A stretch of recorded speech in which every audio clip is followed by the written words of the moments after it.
दोस्तों नमस्ते। आज हम करेंगे मनु भंडारी द्वारा रचित महाभोज नाटक। इससे संबंधित महत्वपूर्ण रचनाएं और उनकी कृतियां, महत्वपूर्ण तथ्य, वन लाइनर तथ्य और कथा दृश्य, संपूर्ण जो भी महत्वपूर्ण तथ्य हैं वे करेंगे। आज हमारी क्या है, यूनिट 8 कंप्लीट हो जाएगी।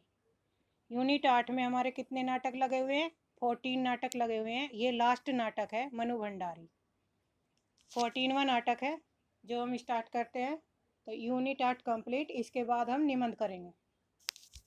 मनु भंडारी द्वारा रचित महाभोज नाटक का संपूर्ण अध्ययन। मनु भंडारी का संक्षिप्त जीवन परिचय। मनु भंडारी का जन्म 3 अप्रैल 1931 को मध्य प्रदेश में मंदसौर जिले के भानुपुरा गांव में हुआ था। इनके बचपन का नाम महेंद्र कुमारी था। बचपन का नाम क्या था मनु भंडारी का? महेंद्र कुमारी। लेखन के लिए उन्होंने मन्नू नाम का चुनाव किया। लेखन का संस्कार उन्हें विरासत में मिला। उनके पिता संपत राय भी जाने माने लेखक थे। प्रमुख कृतियां इनकी: कहानी मैं हार गई 1957, एक फ्लैट सैलाब 1962, यही सच है 1966, तीन निगाहों की तस्वीर 1968, त्रिशंकु 1978, श्रेष्ठ कहानियां, आंखों देखा झूठ, अकेली, बंदी, नायक, खलनायक, विदूषक, रानी माँ का चबूतरा। ये क्या है? मनु भंडारी की महत्वपूर्ण कहानियां हैं। उपन्यास एक इंच मुस्कान 1962 ईस्वी में पति राजेंद्र यादव के साथ मिलकर लिखा था। आपका बंटी 1971, कलवा 1971, महाभोज 1979, स्वामी 1982। वेरी इंपोर्टेंट, एग्जाम में पूछे गए उपन्यास है। नाटक बिना दीवारों का घर 1966, महाभोज उपन्यास का नाट्य रूपांतर 1983 में हुआ। फिल्म पटकथाएं रजनीगंधा, निर्मला, स्वामी, दर्पण, यही सच है, कहानी पर रजनीगंधा नाम से फिल्म बनी थी। आत्मकथा एक कहानी यह भी 2007 प्रौढ़ शिक्षा के लिए सवा शेर 1993 ईस्वी में प्रेमचंद की कहानी का रूपांतरण हुआ। लेखिका को साहित्य जगत में आपका बंटी उपन्यास से प्रसिद्धि मिली। महाभोज नाटक का मुख्य बिंदु, जो वन लाइनर बिंदु है। महाभोज नाटक सबसे पहले उपन्यास के रूप में 1979 ईस्वी में प्रकाशित हुआ था। यह नाटक राजनीति पर आधारित यथार्थपरक नाटक है। सेकंड पॉइंट है, इसी उपन्यास को नाटक के रूप में 1983 ईस्वी में प्रकाशित किया गया। इसका पहला मंचन राष्ट्रीय नाट्य विद्यालय दिल्ली के रंगमंडल द्वारा मार्च 1982 में हुआ था। नेक्स्ट है, हिंदी साहित्य जगत में यह पहली अपने आप में अलग कृति है जिसे उपन्यास और नाटक दोनों विधाओं में प्रकाशित किया गया। महाभोज नाटक में सरोहा गांव का जिक्र है। यह गांव उत्तर प्रदेश पश्चिमी भाग में स्थित है।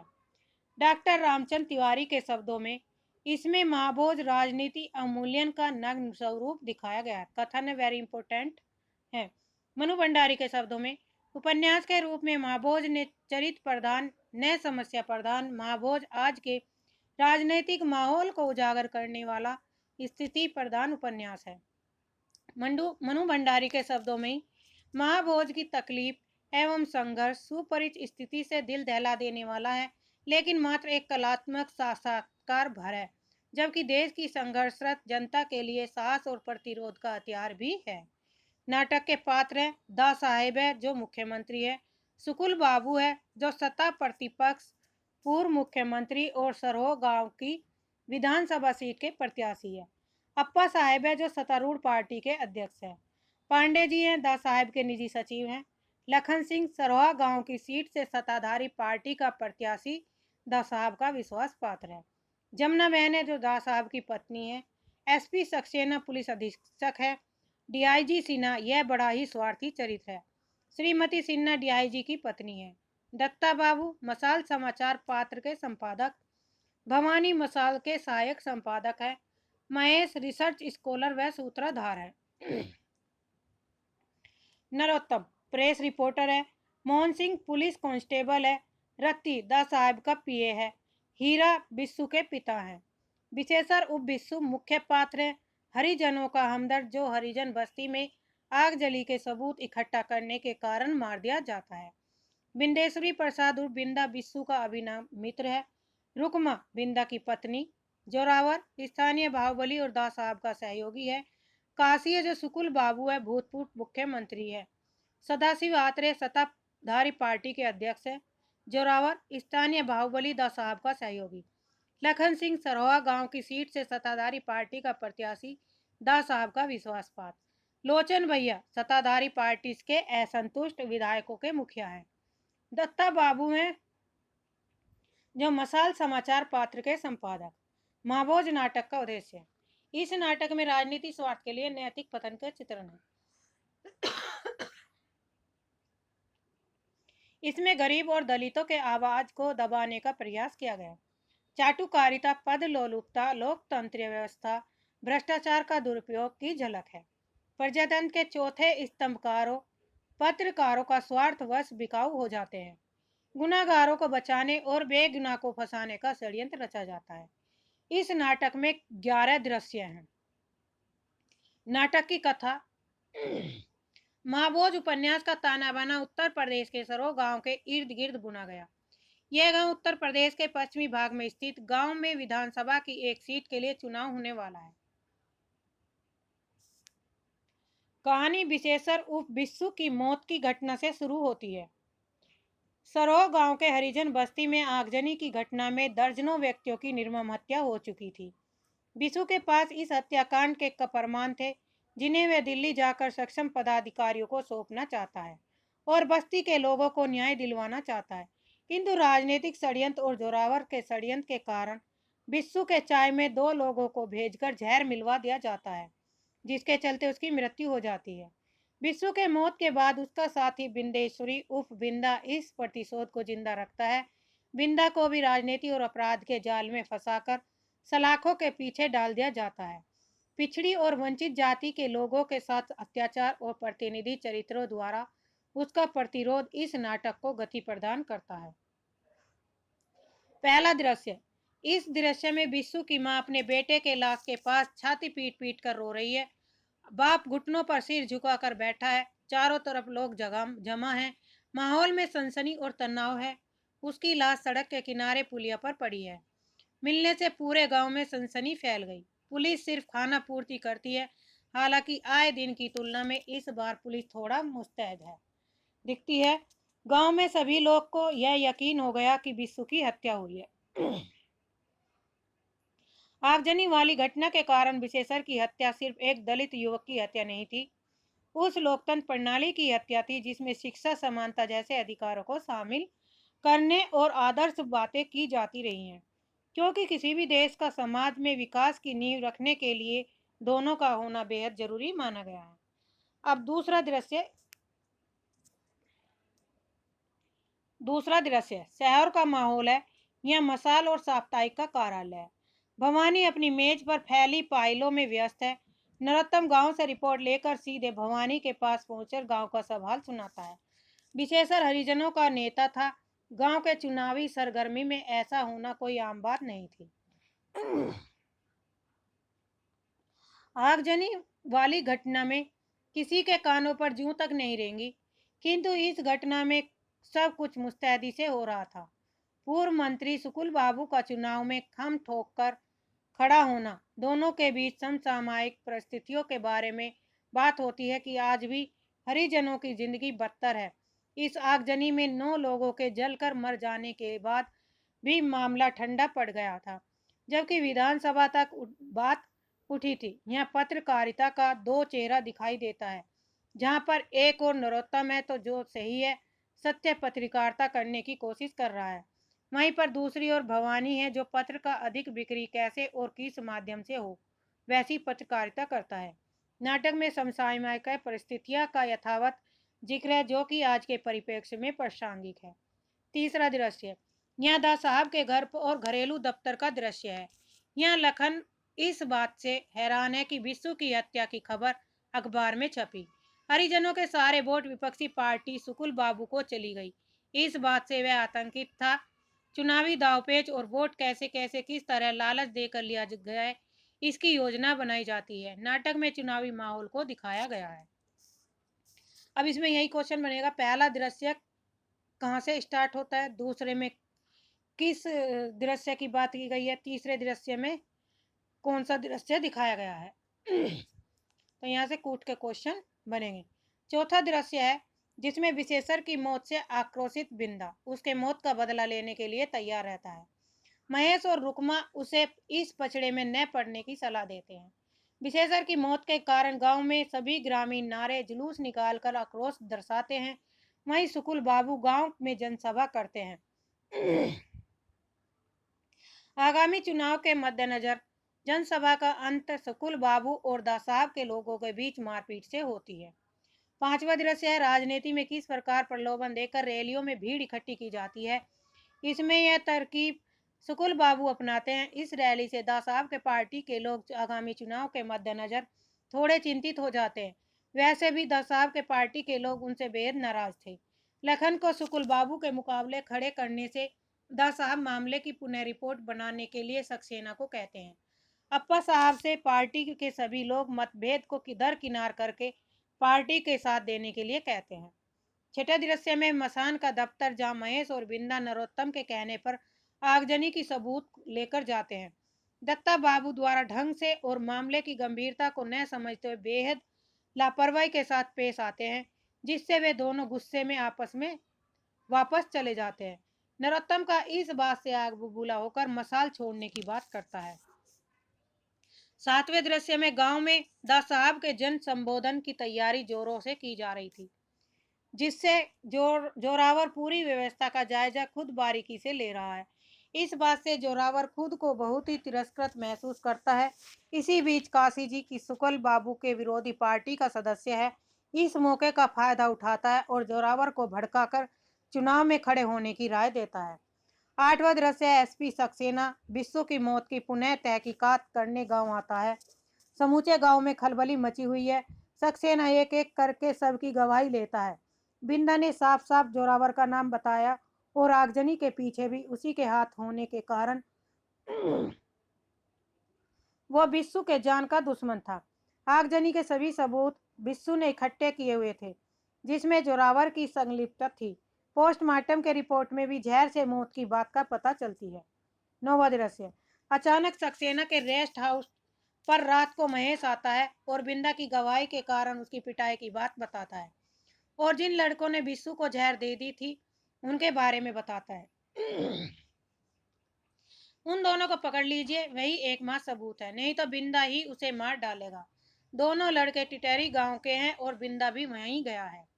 10वां दृश्य सक्सेना के रिपोर्ट में जोरावर को साफ साफ हत्यारा घोषित किया गया। जोरावर के चुनाव में खड़े होने से होने वाले नुकसान से दा साहब हैरान हो जाते हैं और जोरावर को सक्सेना की रिपोर्ट से धमकाते हैं और वह चुनाव में खड़े होने के फैसले को बदल देता है। दा साहब इस मामले में बिंदा को बीसू का हत्यारा बताते हैं कि रुकमा के साथ संबंध को बिंदा बर्दाश्त नहीं कर पाया। चोरी छुपे उसने इस कार्य को अंजाम दिया। दा साहब ने डीआईजी को कहा कि सक्सेना को सस्पेंड करो और बिंदा को गिरफ्तार करो। इस दृश्य में राजनीति में व्याप्त शक्ति का दुरुपयोग साफ दिखाई देता है। ईमानदारी का कोई वजूद नहीं है, यह भी साफ दिखाई देता है। 11वें दृश्य जोरावर के घर पर जश्न का माहौल है, जहां उसके बिस्सू के हत्या के मामले से साफ बाहर निकल जाने की खुशी में नाचने वाली को बुलाया गया। दूसरी तरफ सिन्हा आईजी के प्रमोशन और शादी की 25वीं सालगिरह का जश्न मना रहे हैं। उधर थाने में बिंदा को मार मार के बिस्सू के खून का इकरार करवाने में लगे। महाभोज नाटक में कभी दृश्य दा साहब के घर का दिखाया जाता है तो कभी थाने में पिटता हुआ बिंदा का। एक तरफ दा साहब बिंदा को फंसाकर दुनिया के सुख और आराम फरमा रहे हैं, वहीं बेकसूर बिंदा दर्द से करा रहा है। पुनः जोरावर के घर का दृश्य है, सिन्हा का पार्टी का दृश्य और दा साहब के खाने पीने का दृश्य आता है। यह सभी महाभोज चलते रहता है। फिर थाने का दृश्य आता है, बिंदा करा रहा होता है और महेश वहां जाकर भी कुछ नहीं कर पाता। यहीं पर नाटक समाप्त हो जाता है। निष्कर्ष अतः यह कहने में कोई अतिशयोक्ति नहीं होगी कि मनु भंडारी का महाभोज नाटक अपने नाम को पूरी तरह से सार्थकता प्रदान करता है। महाभोज अर्थात महाभोज, बड़ा भोज, बड़ा आयोजन जिसमें खाने के लिए बड़े बड़े लोग आमंत्रित किए जाते हैं। किंतु यहाँ पर बड़ा भोज किसी खाने को लेकर नहीं बल्कि व्यक्ति वर्ग की अस्मिता से जुड़ा है। इस नाटक में मनु भंडारी ने राजनीति के सिर्फ एक रूप के ही नहीं दर्शाया, अपितु अपने प्रयासों के माध्यम से उन्होंने ऐसी चीजों को उजागर किया जो सहज नहीं है। मामोज महाभोज नाटक का प्रकाशन 1982 ईस्वी में है। इसका नाटक 10 दृश्यों में विभक्त आजादी के बाद भारतीय राजनीति और अपराध के गठजोड़ का चेहरा आम जन के सामने आया। उसका स्पष्ट व यथार्थवादी चित्रण इस नाटक में किया गया है। यहीं पे क्वेश्चन बनेगा, इंपॉर्टेंट है कि किस नाटक में आजादी के बाद भारतीय राजनीति तथा अपराध के गठजोड़ का जो चेहरा आम जन के सामने आया, उसका स्पष्ट यथार्थवादी चित्रण किस नाटक में किया गया। तो किसमें किया गया है? महाभोज में। महाभोज उपन्यास 1979 का नाट्य रूपांतर है। प्रथम प्रस्तुति राष्ट्रीय नाट्य विद्यालय के रंग मंडल द्वारा 1982 ईस्वी में निर्देशक अमाल अलाना में की गई थी। यहाँ पे पात्र दिए गए और उनके पात्रों का परिचय। मुख्य पात्र में है दा साहब जो मुख्यमंत्री है, बातों और ऊपरी व्यवहार में आदर्शवादी परंतु व्यवहार ठीक उलट है। मंत्रिमंडल के लोग लोचन भैया चौधरी जी असंतुष्ट हैं। हरिजनों और खेत मजदूरों को साधने के लिए घरेलू उद्योग की योजना की शुरुआत। बिस्सू की मौत को पहले आत्महत्या फिर बिंदा द्वारा हत्या घोषित। हीरा के हाथों घरेलू उद्योग योजना का उद्घाटन तथा आगजनी के पीड़ित को 5-5 हजार रुपए का वितरण। ये सब कार्य कौन करता है? दा साहब। बिस्सू विशेषर हरिजनों का हमदर्द है। शहर में पढ़ाई वापस कर स्कूल खोला। सुकुल बाबू के शासन में 4 साल की जेल बिना मुकदमा। आगजनी की घटना के सबूत इकट्ठा करने के कारण मार दिया जाता है। उन परमाणुओं को दिल्ली ले जाना चाहता था। जोरावर ने टिटरी गांव के बसी और बिहारी से पुतन की दुकान पर चाय में जहर पिलवाकर हत्या करवाई। बिंदा बिंदेश्वरी प्रसाद बिस्सू का अभिन्न मित्र है जो लगभग 8 महीने की दोस्ती है। बिस्सू के संघर्ष को आगे बढ़ाता है। शहर का रहने वाला है। रुकमा का पति रुकमा के पिता की मौत के बाद खेती संभालने गांव आया। अंत में बिस्सू की हत्या के झूठे आरोप में गिरफ्तार होता है। सक्सेना जो एसपी है वे हत्या की तहकीकात के लिए भेजे जाते हैं। जोगेश्वर महेश हीरा बिंदा की गवाही लेते हैं। जोरावर द्वारा की विशु की हत्या करवाने का खुलासा इसलिए सस्पेंड। ईमानदार सत्यनिष्ठ और करुणावान व्यक्ति था सक्सेना एसपी। जोरावर सरोहा का जमींदार नुमा नव धड़ांध्या किसान था। दा साहब का करीबी समर्थक। बिशु की हत्या तथा हरिजन बस्ती में आगजनी। गांव में धोस 35% वोट का मालिक था। दत्ता बाबू मसाल साप्ताहिक के संपादक थे। दत्ता बाबू कौन थे? मसाल साप्ताहिक के संपादक। अखबार में घाटा, विज्ञापनों का अभाव। दत्ता साहब से कागज तथा विज्ञापन का आश्वासन मिलने पर सत्ता के समर्थन में पत्रकारिता। स्वार्थ, लोलुप, निष्ठा और ईमानदारी का अभाव। बुद्धिजीवी वर्ग की सत्ता से साठगांठ के प्रतिनिधि थे दत्ता बाबू। महेश दिल्ली से आया रिसर्च स्कॉलर और सूत्रधार। आरंभ में तटस्थ, अंत में सक्रिय रूप से बिस्सू के हत्यारों को पकड़वाने में भागीदारी। नेक्स्ट है सुकुल बाबू है जो भूतपूर्व प्रधानमंत्री भूतपूर्व मुख्यमंत्री विरोधी पार्टी के नेता। करिश्माई वक्ता है। बिस्सू की मौत पर प्रदर्शन रैली। सरोहा से उम्मीदवार। काशी है जो सुकुल बाबू का विश्वसनीय कार्यकर्ता। इलेक्शन कमांडर है। जोगेश्वर साहू को चुनाव लड़ने के लिए तैयार करता है। अप्पा साहब है सत्तारूढ़ पार्टी के अध्यक्ष जो लखन को चुनाव में खड़ा करने के कारण दा साहब से नाखुश है। पांडे जी है दा साहब के निजी सचिव। लखन दा साहब का विश्वासपात। सोराहा चुनाव के लिए प्रत्याशी। जमुना बहन है दा साहब की पत्नी है। सिन्हा डीआईजी हैं। बिस्सू की आत्महत्या वाली रिपोर्ट तैयार करवाते हैं। भवानी मसाल का सहायक संपादक है। नरोत्तम ईमानदार प्रेस रिपोर्टर सच्ची रिपोर्ट छपवाना चाहता है बिस्सू की हत्या तथा आगजनी वाली में।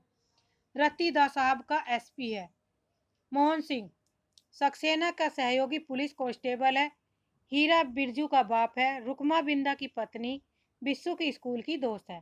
भैरव सिंह है जो सरोहा का थानेदार और जोरावर का चमचा। लठैत है जोरावर का आदमी है। लड़की जोरावर की लड़की। जोगेश्वर साहू सरोहा का बनिया। बिस्सू की लाश पहले इसी ने देखी थी। किसने? जोगेश्वर साहू ने। कथा नाटक सरोहा गांव की पृष्ठभूमि में रचा गया जहां विधानसभा चुनाव होने वाले हैं। यह सरोहा गांव के निवासी बिस्सू की मौत से शुरू होता है। बिस्सू के पास गांव में हुई आगजनी की घटना के सबूत थे जिसे वह दिल्ली ले जाना चाहता था। इसी कारण उसकी हत्या हो जाती है। चुनावी माहौल में इस हत्या का सत्ता पक्ष और विपक्ष द्वारा भरपूर उपयोग किया जाता है। बिस्सू के संघर्ष को बिंदा उसका दोस्त आगे बढ़ाता है पर अंत वह भी व्यवस्था के कुचक्र में फंसकर सलाखों के पीछे पहुंच जाता है। प्रमुख कथन है दृश्य फर्स्ट में ये क्या है? दृश्य पहला, पहले दृश्य के कथन। मरे आदमी और सोए आदमी में अंतर ही कितना होता है भला, बस एक सांस की डोरी, वह टूटी और आदमी गया। सूत्रधार। नेक्स्ट कथन है,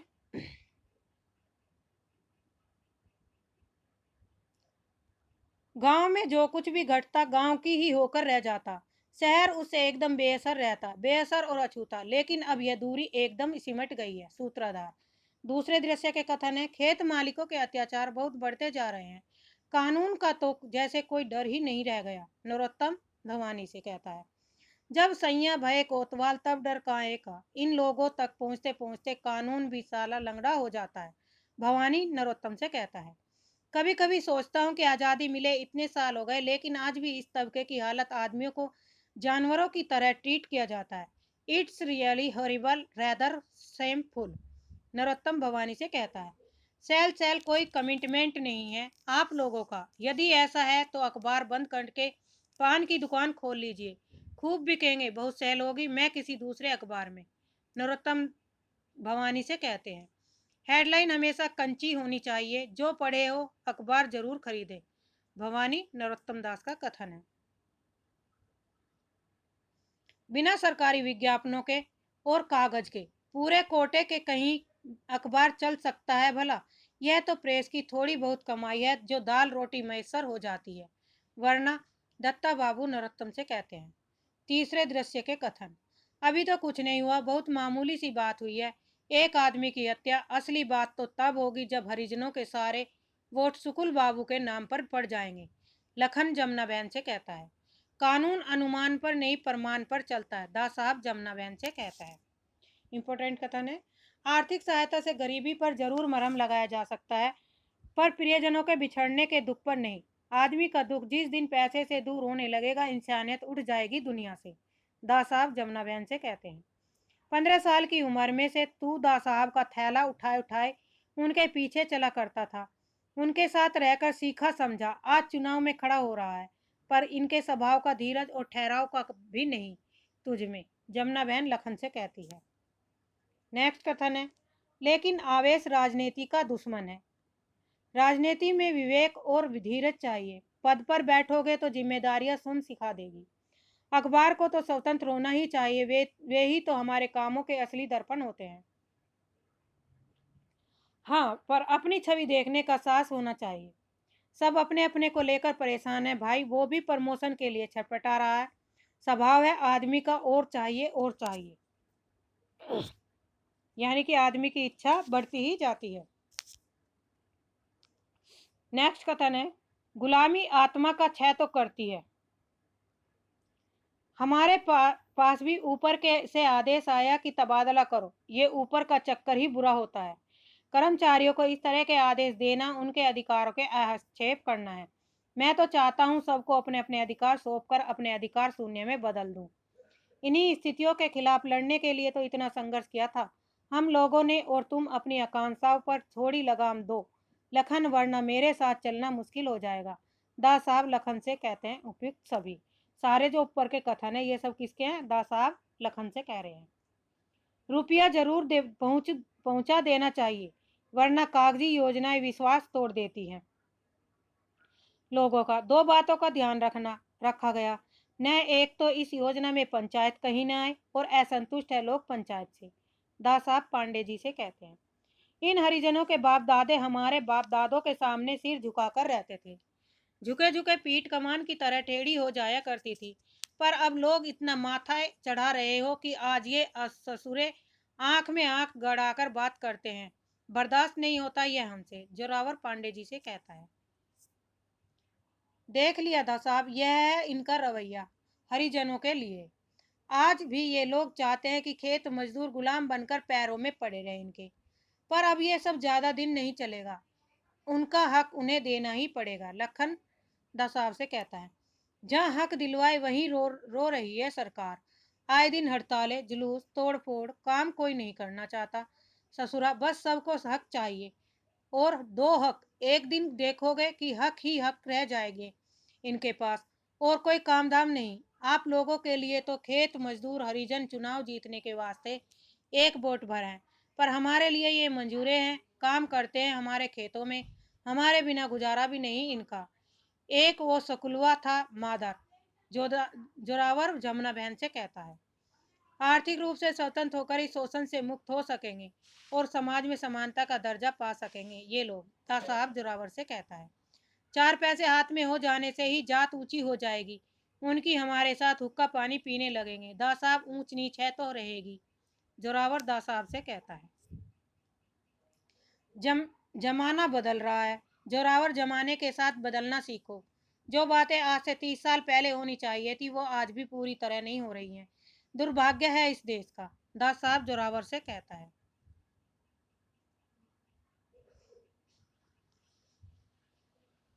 पैसे ने अहंकार तो दिया, संस्कार नहीं, दास साहब जमुना बहन से कहता है। बदल रहा होगा, जहां बदल रहा होगा, हमारे रहते सराहों में नहीं बदल सकता जमाना, जोरावर दास साहब से कहता है।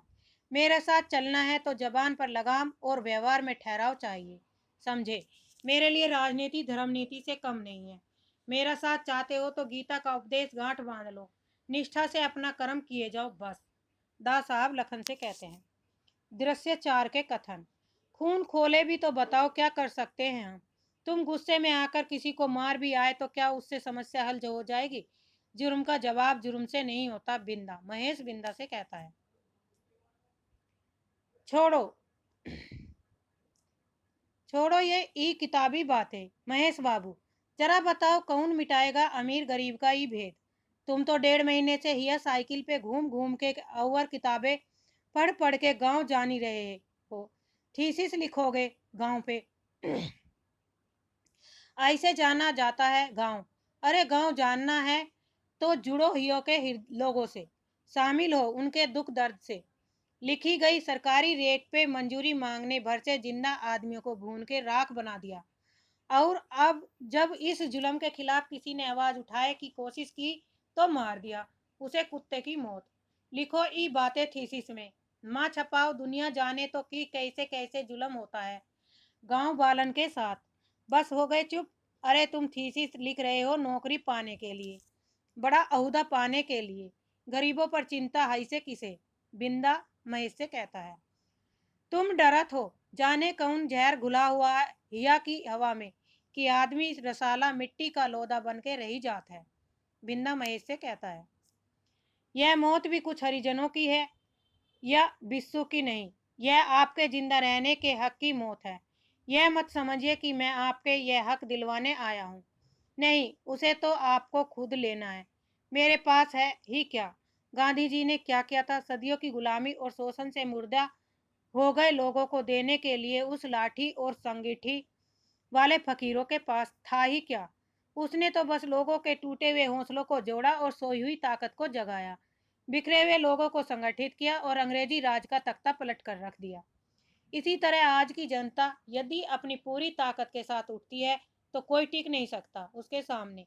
इन मुट्ठी भर खेत खलियान मालिकों की तो औकात ही क्या। सुकुल बाबू का कथन है।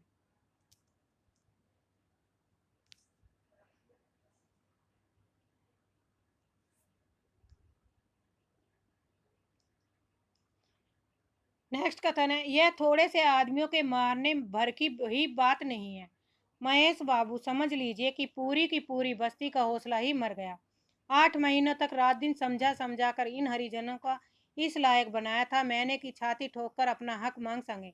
अब बहुत दिन तक, महेश सक्सेना से कहता है। लेकिन हमें परमिशन नहीं सर कि हम गांव की समस्या और लोगों के साथ इन्वॉल्व हो। फेलोशिप की पहली शर्त होती है यह कि सारी की सारी एजुकेशन अज्ञान में रखना चाहती है। हमको नहीं चाहती कि हम अपने आसपास की असलियत को जानें, उससे जुड़े फॉर्म में भरकर देना होता है हमको कि हम सिर्फ देखेंगे तटस्थ होकर, जो कुछ गलत है उस पर रिएक्ट नहीं कर, खून नहीं खोलने देंगे अपना।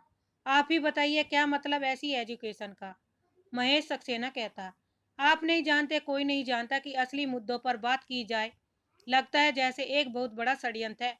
आवेश में आकर सब कतराते हैं और मैं पूछता हूँ क्यों, महेश सक्सेना से कहते हैं।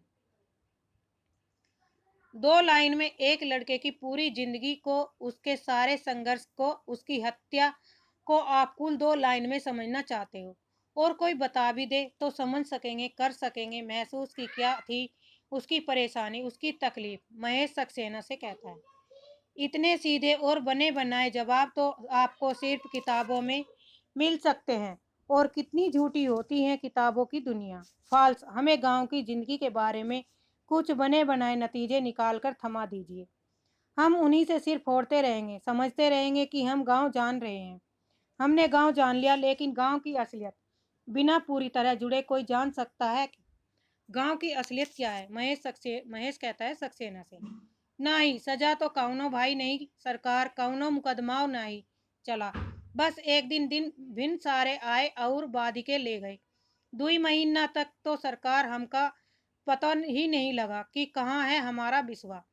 बहुत छटपटाए, पर हम कौन पूछत है, हम गरीबन का दुख दर्द कीड़े मकोड़न जस हमारी जिनगानी है। हीरा सक्सेना से कहता है,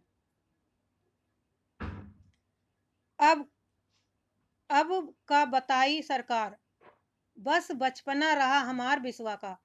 सरकार खेत में काम करे वाले मंजूरन से कहत रहा कि इतनी कम मजूरी पे काम न करो, उधार पे इतना इतना सूदो ना दे। यही सब ऊ लोगन का बुरा लगत रहा। सरकार एक क्षण रुक कर, और ठीको है सरकार, इस सब बातन तो वर्षन से चली आ रही आवत रही है, यानी कि ये सब बातें तो वर्षों से चली आ रही है। हीरा सक्सेना से कहता है, आने को तो बड़ी बड़ी हस्तियां आ रही हैं, सुकुल बाबुओ आए अपना पैसा लगा के बीसू का मुकदमा लड़ने की खातिर। दा साहिबो आए आंसू बहाते हुए मातम पुरसी के खातिर। आज आप सबकी शतरंज में बीसू की मौत का मोहरा फिर बैठ रहा है, ई वास्ते इता हंगामा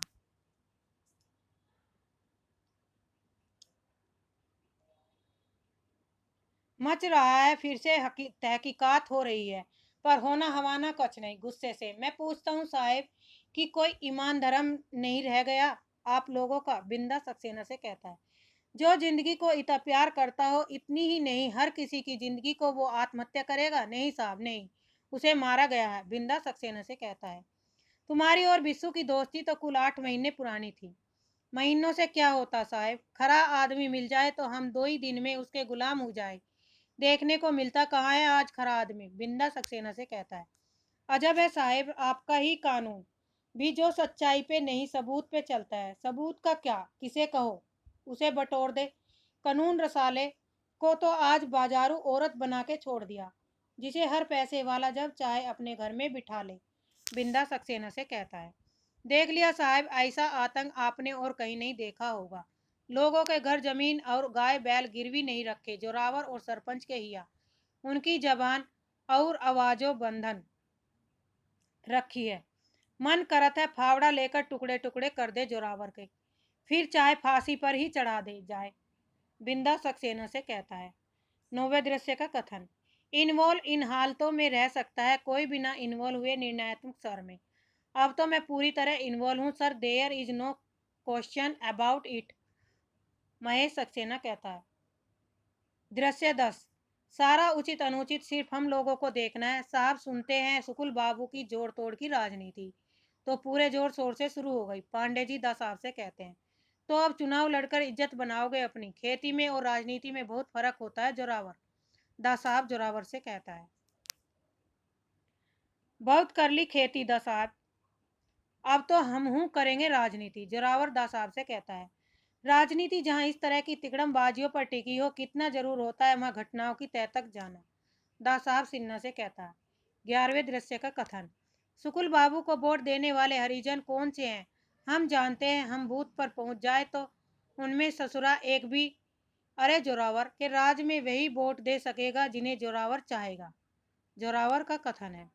आज के लिए इतना ही, धन्यवाद। चैनल को सब्सक्राइब करिए, लाइक करिए, शेयर करिए। आज हमारी यूनिट 8 कंप्लीट हो गई है।